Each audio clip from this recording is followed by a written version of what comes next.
The millionaire and his unwilling bride in a pretend marriage. Then the truth is exposed: cold marble floors, tall glass walls, a house that looks perfect and untouched. At the center of it all, a woman stands alone in a borrowed wedding dress, her hands clenched tightly at her sides. Across the room, a man watches her with calm, unreadable eyes. No vows are spoken, no smiles are exchanged. Only a pen rests between them on a polished table. This is not a love story. Not yet. This is the moment two strangers become husband and wife for reasons neither of them is allowed to say. And whatever happens next will change them both forever. Hello, everyone. Before we begin today's story, I have a small favor to ask. Please hit subscribe and turn on the notification bell so you never miss our channel's new videos. It is quick, free, and the best way to support us in bringing you more dramatic stories. Your support means the world to us. Where are you watching from? Drop your city or country in the comments below. Thank you very much. Alexander Hale does not believe in chaos. Every minute of his life follows a routine designed for control. He wakes before sunrise. He works without distraction. He sleeps without dreams. That is how a millionaire survives at the top. This morning is no different. Alexander stands by the window of his private study, the city still dark beneath him, when the sound of footsteps breaks the silence. He does not turn around. He already knows who it is. Evelyn Moore stops just inside the doorway. She does not belong in this house. The high ceilings, the expensive silence, the weight of money in the air all press against her at once. She straightens her posture anyway. Fear is not something she can afford today. A document lies on the table between them. Alexander finally turns. His expression is calm, distant, controlled. He gestures toward the chair across from him. This is a legal marriage, he says evenly, but it will function as an agreement. Evelyn sits without speaking. He slides the papers forward. The terms are simple, precise, and merciless. No love, no jealousy, no questions about why she was chosen. Their marriage will exist only to protect appearances. Nothing more. Evelyn reads every line carefully. Her fingers tremble once, then still. She knows what this costs her. She also knows what refusing would cost someone else. Alexander watches her closely. He notices everything. The pause in her breathing. The way her jaw tightens before she reaches for the pen. You can still walk away, he says, his voice steady. Evelyn looks up at him then. Her eyes are clear, resolute. No, she replies softly. I cannot. She signs. The sound of ink against paper is final. Alexander takes the pen, signs his name beneath hers, and closes the folder. From this moment on, the world will call them husband and wife. Yet, as Evelyn stands, preparing to follow him into a life she never wanted, she does not see the truth already moving in silence behind Alexander's calm expression. Because this marriage was never meant to protect them both. And in the next part of the story, Evelyn will begin to learn just how carefully this life has been designed without her. The first night of their marriage passes in complete silence. Evelyn lies awake in a guest bedroom, far too large for one person, staring at the unfamiliar ceiling above her. The sheets smell clean, untouched, as if no one has ever truly rested here. Somewhere down the hall, behind closed doors, Alexander Hale continues his life exactly as he did before she arrived. That, she realizes, is the point. By morning, the house is already awake. Soft lights turn on automatically. Coffee brews without anyone touching the machine. The quiet hum of control surrounds her as she steps into the kitchen. Alexander stands at the counter, already dressed for work, reviewing documents on a tablet. He does not look surprised to see her. He simply nods once. There is a schedule, he says calmly. You will receive it every morning. Evelyn glances at the tablet he sets down beside her. Meetings, appearances, dinners she must attend, names she must remember, smiles she must perform. You will not be required to speak unless necessary, Alexander continues. You will not be asked personal questions. If you're uncomfortable, you leave. I will handle the rest. It sounds considerate, almost kind, but Evelyn hears what he does not say. This marriage is not meant to include her voice. She nods slowly. Understood. They eat breakfast across from each other at a long table that feels more like a negotiation room than a home. Alexander reads. Evelyn drinks her coffee in silence, memorizing his habits without meaning to. He eats quickly, efficiently. He never looks up. When he stands to leave, he pauses. For the outside world, he says evenly, we are newly married. Appearances matter. Evelyn meets his eyes. And inside this house, Alexander hesitates for half a second. Not long enough for most people to notice. Inside this house, he replies, we respect the agreement. The door closes behind him moments later. The day stretches endlessly. Evelyn walks through rooms that feel untouched by life. Every surface shines. Every object exists exactly where it should. It is beautiful in a way that feels distant, like a museum built for someone else. By evening, Alexander returns later than scheduled. His footsteps echo faintly through the hallway. Evelyn is in the living room, seated with a book she has not been reading. He stops when he sees her. I did not expect you to wait, he says. I live here now, Evelyn replies quietly. It seemed reasonable. Something flickers across his face. Surprise, perhaps, or irritation.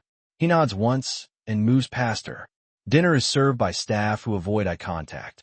The meal is flawless. Neither of them eats much. Later that night, Evelyn hears him pacing in his study. Back and forth. Measured steps. She hesitates outside the door, then walks away. She does not knock. Instead, she leaves a small lamp on in the hallway. A single light cutting through the dark. Alexander notices it hours later. He stands alone, staring at that quiet glow, something unfamiliar tightening in his chest. The house has never waited for him before, and as he turns the light off, unaware of why it unsettles him, one truth quietly takes shape beneath the surface of their carefully constructed marriage. This arrangement was meant to remain untouched, but it has already begun to change them both. By the end of the first week, Evelyn understands one thing clearly. Alexander Hale does not live in chaos. He lives inside systems. Every morning follows the same pattern, the same hour, the same silence, the same distance carefully maintained between them. Evelyn adapts quietly. She learns which corridors echo and which absorb sound. She learns that Alexander never touches his phone at the breakfast table.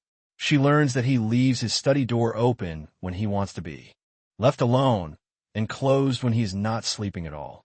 She is not invited into his life. She is positioned around it. On the seventh day, the schedule changes. Alexander hands her a printed card at breakfast. Tonight, he says, charity gala, black tie. Evelyn reads the name of the foundation. She recognizes it immediately. One of the most visible organizations tied to his public image. Your role is simple, he continues. You stand beside me. You smile. You do not speak unless spoken to. She looks up, and if they ask questions, they will, he replies. You will redirect them to me. There is no malice in his tone, only certainty. That evening, Evelyn stands in front of a mirror in a borrowed gown tailored overnight. The fabric fits perfectly, yet she feels like she is wearing someone else's life. She studies her reflection, steadying her breath. This is not a celebration. It is a test. When they arrive, cameras flash immediately. Alexander's hand settles lightly at her back, firm but distant. The gesture is practiced, protective, controlled. People stare. Whispers ripple through the room. A wife no one saw coming. Evelyn feels every gaze, every silent judgment. She keeps her posture straight, her expression composed. She does exactly what the agreement requires. Alexander introduces her calmly. My wife, Evelyn. No warmth. No elaboration. As the evening unfolds, she watches him operate in his element. He moves from conversation to conversation with precision. He listens just enough. He reveals nothing unnecessary.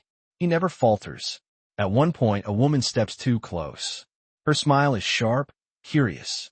We did not know you were married, she says lightly. Alexander responds without hesitation. Privacy was intentional. The woman turns to Evelyn. You must have appeared quite suddenly. Evelyn feels the moment stretch. This is where she disappears if she allows it. We met quietly, she says evenly. We chose to stay that way. Alexander glances at her, surprised. Not displeased, just momentarily caught off guard. Later, alone near the balcony, he speaks again. You handle that well. Evelyn meets his gaze. I was following the agreement.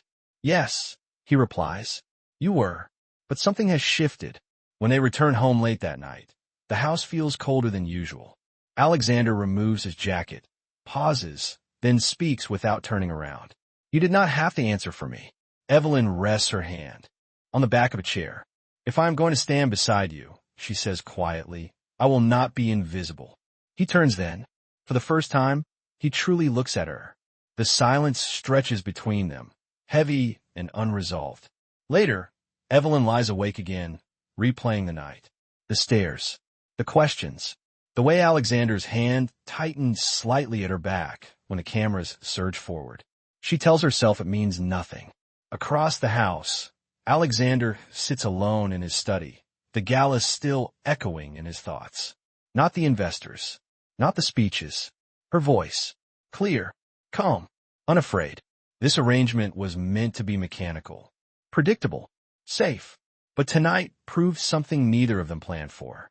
Evelyn Moore is not content to be a shadow, and Alexander Hale is beginning to realize that control becomes fragile the moment another person refuses to disappear. The change does not arrive all at once. It comes quietly in moments so small that neither of them names it at first. Alexander Hale continues to follow his routine with precision. Meetings, flights, late nights that stretch past midnight.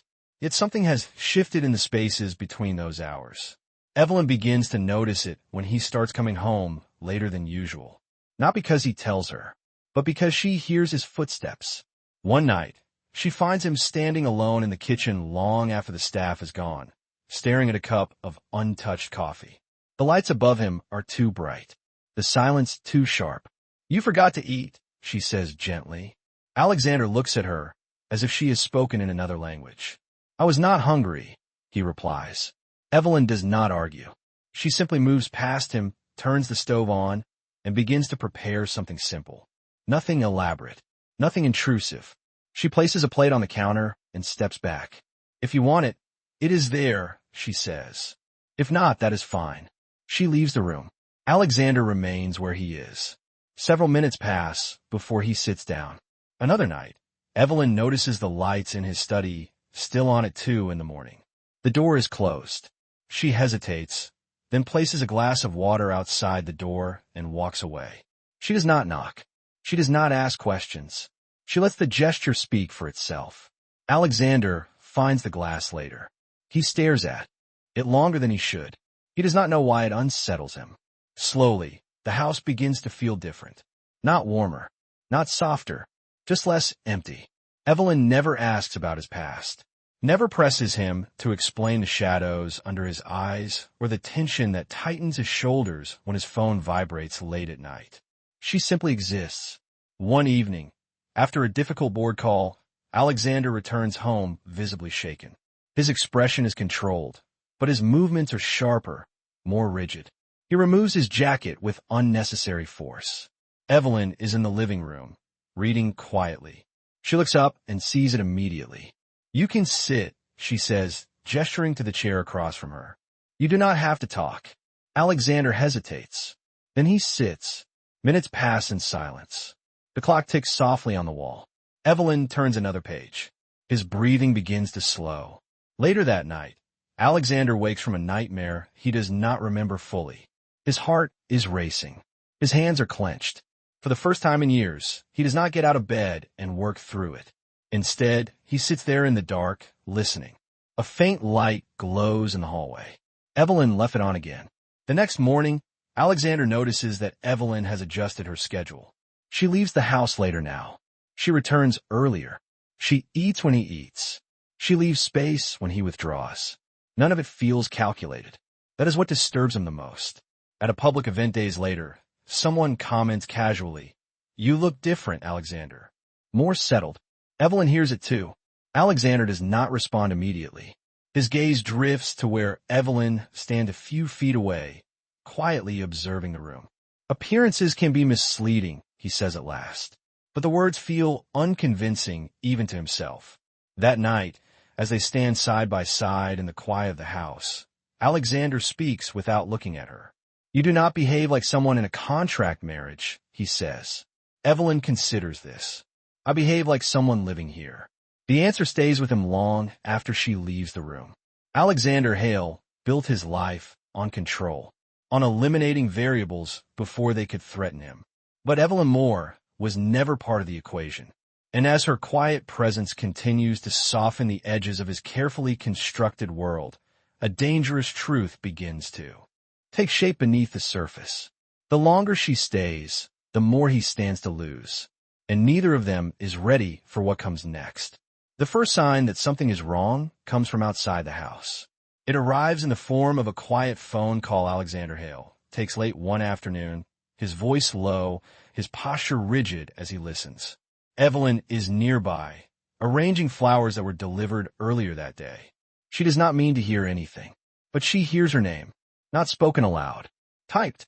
She sees it reflected briefly on the glass wall behind him as he turns away, a message flashing on a screen before disappearing. Evelyn Moore. She tells herself it means nothing. Alexander ends the call and returns to the room as if nothing has happened. He thanks her for the flowers. His tone is polite, almost warm, too careful. That night, Evelyn begins to notice details she had ignored before. A locked drawer in his study that was never there. A second phone he keeps turned face down. Conversations that stop when she enters the room. None of it is dramatic. That is what makes it unsettling. At dinner, Alexander asks her questions for the first time. Not personal ones. Strategic ones. How long have you lived in the city? Who do you keep in regular contact with? Do you ever speak to the press? Evelyn answers honestly, though a quiet unease settles in her chest. Why are you asking now? She says finally. Alexander meets her gaze. Because our situation has changed. She waits for him to explain. He does not. Days pass. Public appearances increase. Alexander insists she attend more events, stand closer, smile longer. His hand lingers at her waist when cameras are near. To the world, they look convincing. Too convincing.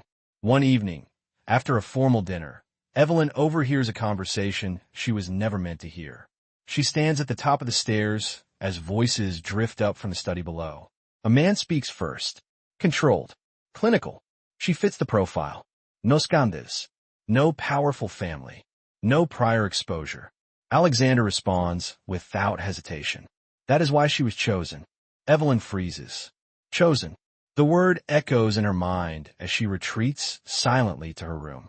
Her heart pounds, but her face remains calm. Chosen for what? That night, she does not sleep.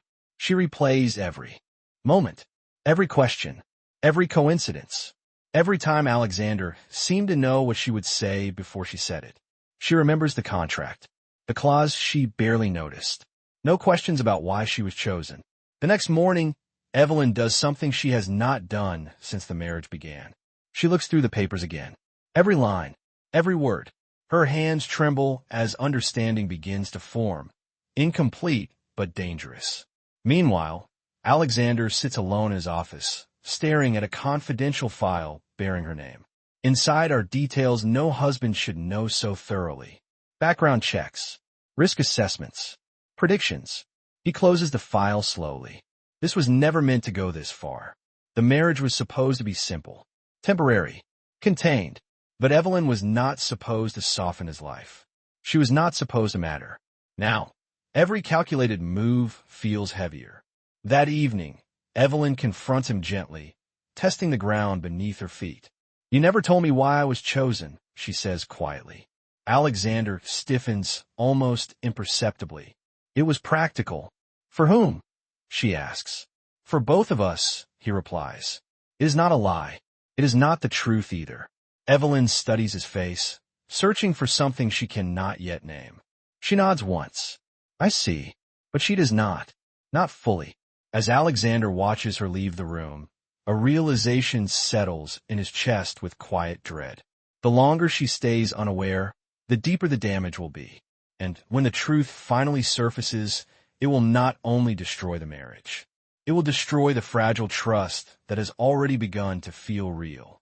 In the next part of the story, the distance between what Evelyn believes and what Alexander knows will grow too wide to ignore, and the truth will begin to push its way to the surface. The house no longer feels neutral. It feels charged. Evelyn notices it first in the way Alexander watches her now. Not constantly, not openly, but often enough that she feels it before she sees it. Something has shifted beneath his calm exterior. He asks fewer questions, yet stands closer. He speaks less, yet listens more. His presence lingers in rooms long after he has left them. One evening, a storm rolls in unexpectedly. Rain lashes against the glass walls, thunder echoing through the mansion like a warning. Alexander arrives home soaked, his coat abandoned somewhere between the door and the hallway. He does not speak. He moves straight toward the stairs, then stops abruptly. Evelyn is standing there. For a moment, neither of them moves. "You should change," she says quietly. "You will catch a cold." He looks at her as if the thought never occurred to him. "I'm fine," he replies. But he is not. His hands are shaking. Slightly, almost imperceptibly. Evelyn steps closer before she realizes what she is doing. She reaches for his sleeve, hesitates, then lets her hand fall away. "Sit," she says, not as a request. Alexander obeys. She brings him a towel, presses it into his hands. Their fingers brush. The contact is brief, accidental, yet sends a jolt through both of them. The agreement echoes unspoken between them. No intimacy, no attachment. Alexander closes his eyes for a moment, then opens them again. "You should not do this," he says quietly. "I'm drying your hands," Evelyn replies. "Not your soul." He lets out a breath he has been holding far too long. Later that night, the power goes out. The house plunges into darkness, broken only by the sound of rain and the distant hum of generators struggling to engage. Evelyn freezes, startled. A moment later, Alexander appears in the doorway. "Stay here," he says. The command is instinctive, protective. They sit together in the living room, lit by the faint glow of emergency lights. The storm rages outside, violent and relentless. Evelyn speaks without thinking. "Do storms bother you?" Alexander hesitates. "Yes," he answers. It is the most personal thing he has said to her. She does not ask why. Minutes stretch into hours. The distance between them closes without either of them acknowledging it. When thunder cracks particularly loud, Evelyn flinches. Alexander's hand reaches for hers before he stops himself. Too late. Their fingers intertwine. Neither of them pulls away. The rule has been broken. The realization settles heavily between them. Undeniable. Evelyn looks at him, her voice barely above a whisper. "We should not." Alexander knows she is right. He also knows he will not let go. "Just this once," he says. It is a lie. The storm passes eventually. The lights return. Reality creeps back in. Yet neither of them moves. When Evelyn finally stands, her expression is unreadable. "Good night," she says softly. She walks away before he can stop her. Alexander remains seated long after she is gone, staring at the place where she sat, her warmth still lingering beside him. He has crossed a line he swore he would never approach, not because he forgot the rules, but because he chose to ignore them. Across the house, Evelyn leans against her bedroom door, her heart racing, her mind spinning. She knows something has changed. She also knows that whatever truth Alexander is hiding, it is now dangerously close to tearing them apart.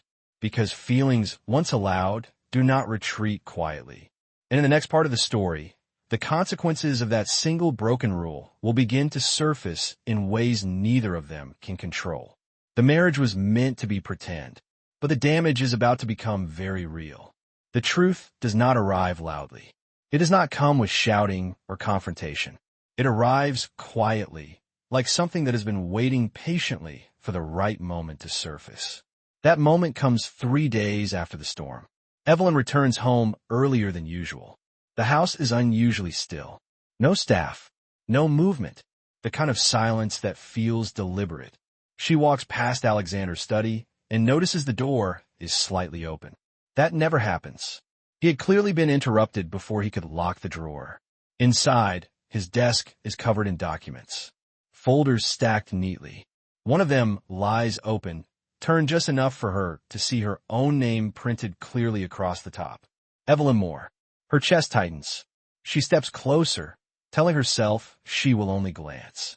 Just enough to satisfy the unease that has been growing inside her for days.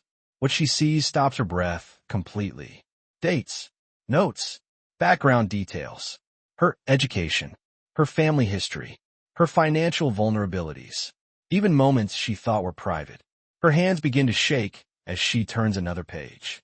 Risk assessment, public exposure probability, projected reaction if the marriage collapses. Evelyn stumbles back from the desk, her mind racing. This is not information a husband gathers. This is information someone collects before making a calculated decision, before choosing. Footsteps sound behind her. Alexander freezes in the doorway when he sees her standing there, the file open in her hands. For the first time since she met him, his composure breaks. "Evelyn," he says sharply, "you should not be in here." She looks at him slowly. "You chose me," she says. Her voice is calm, terrifyingly so. "Not because you needed a wife, but because I was suitable." For a brief moment, her breath falters, and she has to remind herself to stand upright. The silence stretches unbearably. Alexander does not deny it. "I needed someone who would not interfere," he says carefully. "Someone the public would accept. And someone who could be blamed." Evelyn finishes for him. The words hang between them, heavy and irreversible. "This marriage," she continues, her eyes never leaving his, "was never meant to protect me." Alexander swallows. "It was meant to protect you as much as possible." She lets out a hollow laugh. "By sacrificing me when the time came?" He does not answer. That is answer enough. Evelyn nods slowly, absorbing the final pieces of the truth. The kindness, the quiet moments, the way he let her get close. All of it existed within a structure she was never allowed to see. "Did you ever plan to tell me?" she asks. Alexander hesitates. "Yes," he says finally, "before it became this." Her expression hardens. "But you waited," she says, "until it mattered." She closes the folder gently and sets it back on the desk, as if it has suddenly become too heavy to hold. "I was never your wife," Evelyn says softly. "I was your contingency plan." Alexander takes a step toward her. "That is not who you are to me now." She steps back. "That does not erase what you did," she replies, "or what you allowed me to believe." She turns toward the door. "Evelyn," Alexander says, his voice breaking for the first time, "I never meant for you to fall in love." She stops. Slowly, she looks back at him. "Neither did I," she says. And she walks out. The sound of the front door closing echoes through the house like a verdict. Alexander stands alone in his study, surrounded by the evidence of his own design. The system he built, the variables he controlled. For the first time, none of it matters. Across the city, Evelyn steps into the night, her chest aching, her world fractured beyond recognition. She does not cry, not yet, because the deepest pain is not that she loved him. It is that she realizes now he knew exactly when that would happen. And still, he let it. In the next part of the story, the consequences of that truth will spread far beyond the walls of the mansion. And the cost of this pretend marriage will finally be paid in full. The fallout begins within 48 hours. News breaks quietly at first, whispered through financial columns and private circles. A marriage that appeared overnight. A wife who vanished just as suddenly. Questions begin to surface, carefully at first, then relentlessly. Alexander Hale reads every headline in silence. He does not deny them. He does not correct them. He lets the narrative grow wild, knowing exactly who it will consume. Evelyn Moore. She becomes the easy explanation, the convenient villain, the woman who married up and disappeared when the scrutiny grew too sharp. Alexander watches the damage spread and does nothing to stop it. Not yet. Inside the mansion, the house feels unbearable. Every room carries traces of her presence. The lamp in the hallway, the chair she always chose, the quiet order she brought without ever asking permission. Alexander stops sleeping. Board members demand explanations. Advisors urge him to issue a statement that distances himself from her completely. It will be simple, effective, clean. She was never meant to stay, one of them says bluntly. Alexander ends the call. Across the city, Evelyn lives out of a single suitcase. She avoids the news at first, but strangers recognize her anyway. The looks, the whispers, the assumptions. She does not defend herself. She does not reach out to Alexander. The truth has already taken enough from her. Then one morning, everything changes. For the first time, the board moves without him. The statement is already being prepared in his name. Alexander calls a press conference. No lawyers beside him. No prepared spokesperson. Just him, standing alone behind a podium, his expression controlled but stripped of its usual armor. The room is filled with reporters. He does not wait for questions. I entered into a marriage under false pretenses, he says clearly. Not hers. Mine. A murmur ripples through the room. He continues. I allowed the public to believe a narrative that protected me while harming someone else. That ends today. He takes full responsibility. He explains the arrangement without naming every detail. He does not minimize his role. He does not excuse it. I used my power to control outcomes, he says. And I failed. The consequences are immediate. Shares drop. Partners withdraw. The board demands his resignation as chief executive officer. Alexander accepts it without argument. He walks away from the empire he built without once asking what it will cost him personally. Later that night, alone in the empty house, he signs the final papers. His hands are steady. His chest feels hollow. This is not a gesture. This is a choice. He does not expect forgiveness. He does not expect Evelyn to return. He only knows that remaining silent would have been another betrayal. Days pass, then weeks. Alexander does not seek Evelyn out. He does not send messages. He does not attempt explanations that would only reopen wounds. He gives her what he never offered before. Freedom. Evelyn hears about the press conference from someone else. Then about the resignation. Then about the collapse of Alexander Hale as the world knew him.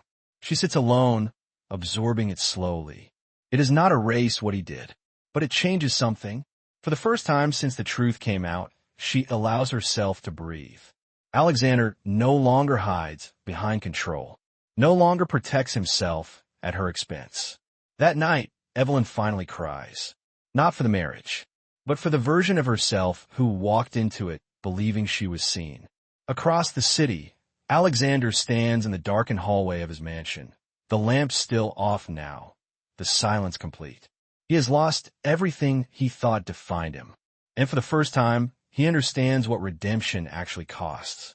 In the final part of the story, the question will no longer be whether Alexander Hale deserves forgiveness. It will be whether Evelyn Moore is willing to choose a future that is no longer bound by contracts, lies, or obligation. Only truth, only choice, and whatever remains between them. Time changes the shape of pain, but not its memory. Weeks after Alexander Hale walks away from everything he built, the world moves on faster than he does. The mansion is sold. The staff is dismissed. The headlines fade, replaced by newer scandals and louder names. Alexander moves into a small apartment overlooking the river. No security, no assistance, no schedule written by someone else. For the first time in his adult life, he wakes without obligation and without Evelyn. He does not look for her. That is the hardest choice he makes, because one on her back would be easy. Letting her live freely is not. Evelyn Moore rebuilds quietly. She returns to work under her own name, in spaces where no one introduces her as anyone's wife. The whispers follow her for a while, then fade. People grow bored when there is no drama left to feed on. She rents a small place with sunlight in the mornings. She cooks when she wants to. She leaves lights on or off without worrying about anyone else's routine. Slowly, her life becomes her own again. One evening, months later, Evelyn received a letter. Not an email, not a call, a handwritten letter. She recognizes the handwriting immediately. Alexander does not apologize in it. Not again. He writes only this. I do not ask for forgiveness. I only wanted you to know that I'm learning how to live without control. I hope you're living well. That is enough for me. There is no return address. Evelyn folds the letter carefully and places it in a drawer. She does not cry. Instead, she sits quietly, considering something she has avoided for a long time. The past cannot be undone, but can be answered. Days later, Evelyn walks into a small cafe by the river. She chose it because it feels ordinary, unremarkable, safe. Alexander is already there. He stands when he sees her, uncertain, restrained. He does not step closer. I did not know if you would come, he says. I did not know if I should, she replies. They sit across from each other, two people stripped of titles and contracts and expectations. Alexander looks different, lighter, older, more real. I'm not here to ask you to come back, he says quietly. I do not deserve that. Evelyn studies him for a long moment. I'm not here to forgive you, she says. He nods. He accepts it. I am here, she continues, because I wanted to see who you are when you're no longer hiding. Silence settles between them, not heavy this time. Honest. I do not know what happens next, Alexander says. And for once, I'm not trying to control it. Evelyn exhales slowly. That is the first truth you have ever given me, she says. They talk for hours. Not about the marriage, not about the scandal, but about who they were before everything broke them open. When they stand to leave, Alexander does not reach for her hand. He waits. At the door, Evelyn pauses. If there is ever a future, she says softly, it will not be built on contracts, or protection, or sacrifice. I know, Alexander replies. It would have to be chosen. Every day. She nods. Then she opens the door. They walk out into the evening separately. The distance between them neither closed nor severed. For the first time, it is honest. The millionaire is no longer powerful. The unwilling bride is no longer trapped. What remains is not a promise, but a possibility. And sometimes, that is the bravest ending of all.